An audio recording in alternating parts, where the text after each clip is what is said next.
Assalamualaikum warahmatullahi wabarakatuh. Nama saya Rifaila dan Solehah dengan NPM 172151020, jurusan Pendidikan Matematika Universitas Siliwangi. Di sini saya akan menjelaskan hakikat pembelajaran matematika ditinjau dari filsafat ilmu.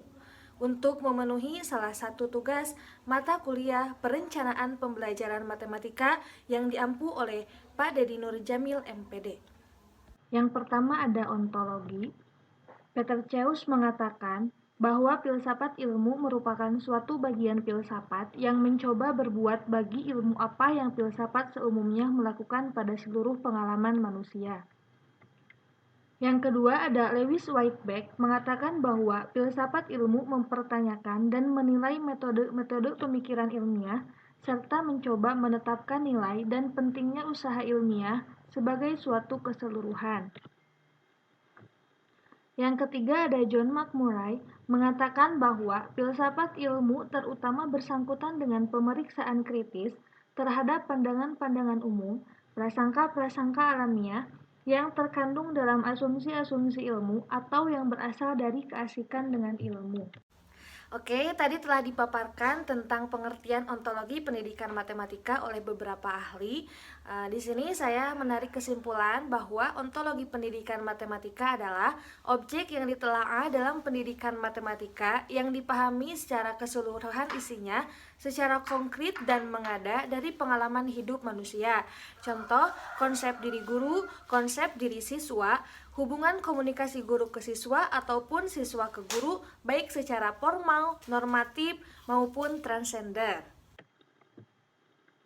Epistemologi matematika yaitu ilmu filsafat untuk mempelajari keaslian atau validitas dari sifat-sifat matematika. Misalnya, seperti kebenaran sebuah teorema. Untuk mengetahui benar atau tidaknya sebuah teorema, maka diperlukan adanya pembuktian. Sehingga pembuktian teorema dalam matematika ini merupakan contoh dari epistemologi matematika.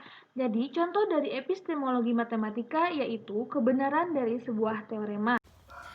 Epistemologi sebagai salah satu cabang filsafat yang mengkaji tentang sumber pengetahuan, struktur pengetahuan, metode-metodenya secara validitas pengetahuan.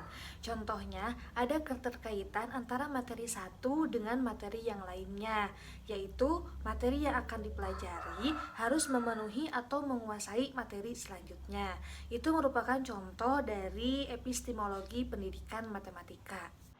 Yang ketiga ada aksiologi. Aksiologi pendidikan matematika adalah ilmu yang menyoroti masalah nilai dan kegunaan ilmu pendidikan matematika. Oleh karenanya, kita perlu menyoroti apakah nilai dan kegunaan ilmu pendidikan matematika dapat meningkatkan kualitas kesejahteraan dan kemaslahatan umat manusia atau tidak.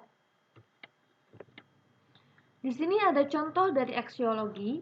Contoh aksiologi pendidikan matematika yang bersesuaian dengan nilai matematika, yaitu nilai pendidikan matematika karena tujuannya. Kita memahami bahwa pendidikan ada untuk membelajarkan dan membelajarkan dirancang melalui proses pembelajaran. Tujuan pembelajaran adalah untuk mendidik siswa sekaligus mengembangkan potensi guru sebagai fasilitator bagi siswa.